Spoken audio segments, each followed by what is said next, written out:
urur siyaasadeedka wadani oo maanta u lahaa ololaha tartanka doorashada dowladaha hoose ayaa gabi ahaanba bedelay habkii ololaha doorashada uu sameeyay wareegii hore waxaanu maanta ololihiisa ku bedelay xoolo iyo dhar uu u qaybiyay xabsiga iyo saddexda isbitaal ee magaalada Burco gudoomiyaha ururka wadani ee gobolka Togdheer Xuseen Kaahin ayaa sheegay in ay ololihii maanta ku bedeleen inay deeqo gaarsiiyaan goobahaasi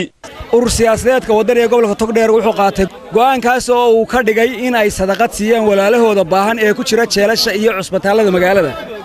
oo aanu agabkii aanu ugu talagalay iyo xoolihii aanu ugu talagalay sadaqada saddexda cusbitaal ee kala cusbitaalka waalida cusbitaalka dhexe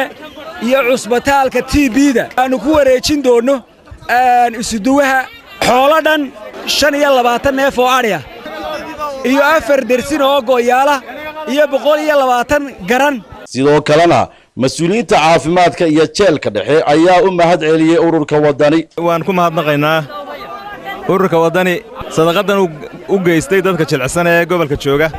10 dersin iyo garamaanta oo iyagana ay ugu deeqeen maxaabiista ku xidhan xabsiga waa mahadsantihiin waana ajarkii iyo sadaqadii loo baahnaa qaar ka mid ah musharaxiinta ururkaasi uga sharaxan deegaamada dowladaha hoose ee degmada Burco oo iyaguna ka hadlay goobtaasi ayaa waxa ay yiraahdeen halkii laga banaanbixi jiray annagu waxaan ku bedelay hadaanay ururka wadani markii karaahiye ay noqotay banaanbixi aan u bedelay in waji sadaqada loo bedelo sadaqadaas oo ah xoolo iyo dhar oo loogu talagalay isbitaalka weyn ee Burco ka TB-da kaamaandhayaha iyo jeelka waxa la gartay maamulkii sare iyo kii dhexe iyo dhammaan wadani gartay inay ku bedelaan banaanbixii inay sameeyaan alabari bixiyaan sadaqad dan musharaxiinta gobolka Togdheer inaanu cadayn doono sidaan maanta wax ugu qabanay marka dambana aan ugu qaban doono waxa loo bedelay banaanbixii in la caawiyo jeelka iyo dhakhtarka imika halkan waxaan anagu uga mahadnaqayaa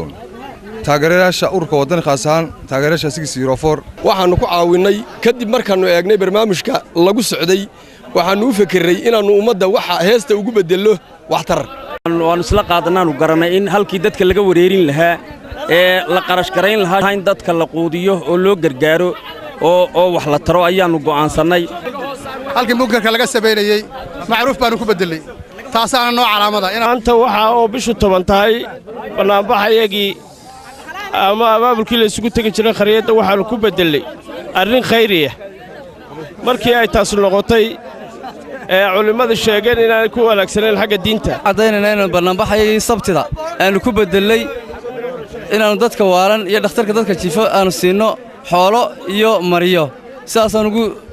tallaabadan uu maanta sameeyay ururka wadani ayaa noqotay mid ay soo dhaweeyaan guud ahaanba bulshada magaaladu maadaama culimada iyo wadaadadu ay maalmihii u dambeeyay si weyn uga naqdiyeen masaajidada